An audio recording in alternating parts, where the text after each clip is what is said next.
Hi everybody and welcome back to my channel. Derby day despair for United, who were beaten 3-0 by neighbours City, on a day that Manchester mourned the loss of boxing legend Ricky Hatton. A big fan of City, he would have been happy with the way that they boxed United into a corner and gave us 3 knockout blows to send us to the canvas. The score reflects that City were the better team, I'll admit that, but United did show promise during parts of the game. Unfortunately, it wasn't enough. Just lacked enough punch of our own. We tried. Brian Mbeumo was the star player for United. No lack of effort there. He had one chance when we were down 2-0 that was well saved by the goalkeeper Donnarumma, who was linked with United during the summer. But there are many questions that need to be asked of Ruben Amorim, and I know that some of the press tried to get his reaction post-match, but again, he's still sticking by his guns. He won't change for anybody. But in his time as United head coach, he's only won 8 Premier League matches, which is an astounding lack of wins. So is it time that he does actually change? Talking of changes, he did make some additions to the starting 11. He brought in players to replace the injured players. He handed Bayindir the number 1 position between the sticks. He brought back Patrick Dorgu to replace the injured Dalot. He also brought back and gave the first start to the Premier League, or the first start of this season, to Mazraoui. But the change that he made in midfield did raise a lot of eyebrows pre-match, and that was dropping Casemiro to the bench and bringing in Manuel Ugarte. Now, I've said many times in my videos that I don't think Ugarte is up to the standard that is needed at United, especially midfield. He's a yellow card waiting to happen. He's too reckless.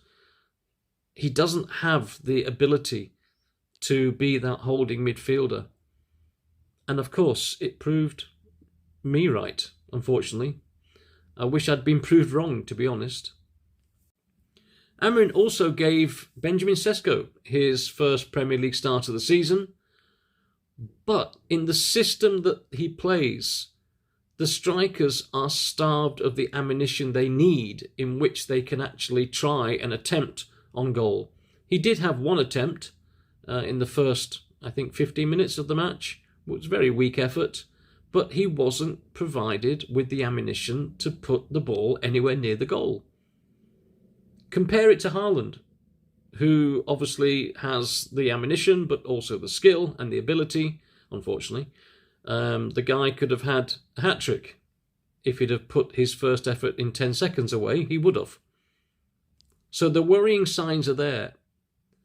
The questions I want to raise, really, are why can't Amorim see that his system that works so well at his previous club in Sporting Lisbon just doesn't work at United?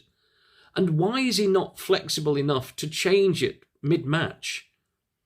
Why does he always bring on defensive substitutions rather than attacking options? Why does he continue to play Bruno so deep?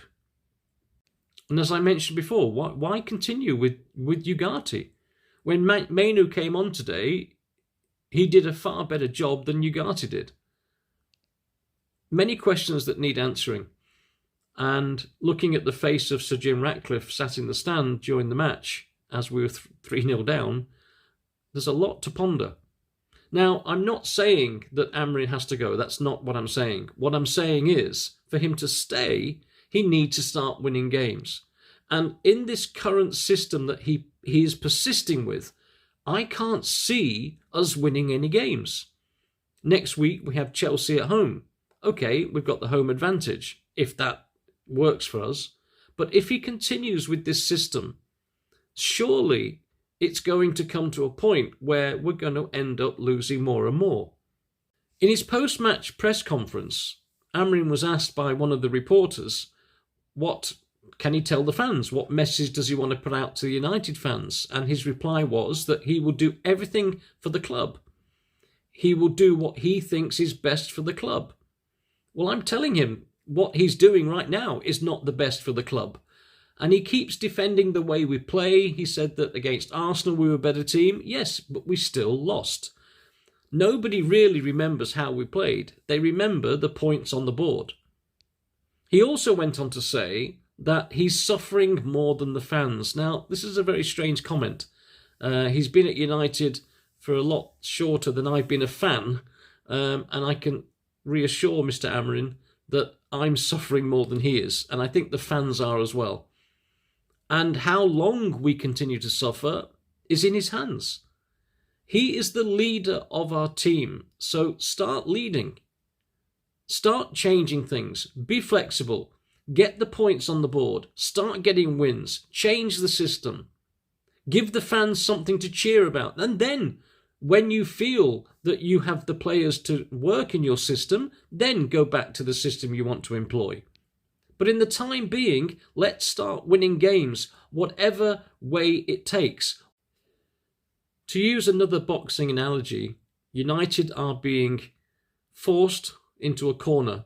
And in the past, especially under Sir Alex Ferguson, we came out fighting. So this is where we are now. We need to start fighting.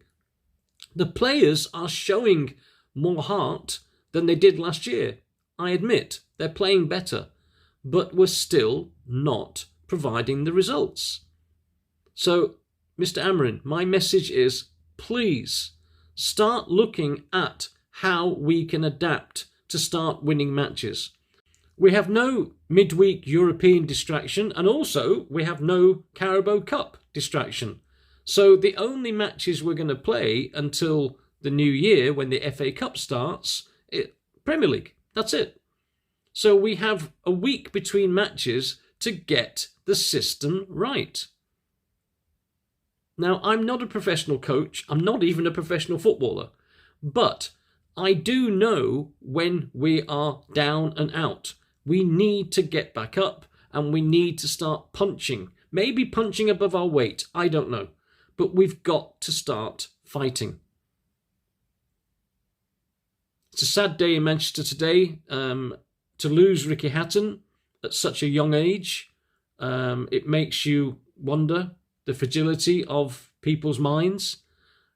I would like to pass on my condolences to Ricky Hatton's family. It's a sad loss. Even though he was a Blue, he was still from Manchester. Anyway, so thank you for watching again, and thank you for liking and subscribing. Please continue to add your comments to my videos. I love hearing from you, and I will see you in the next video.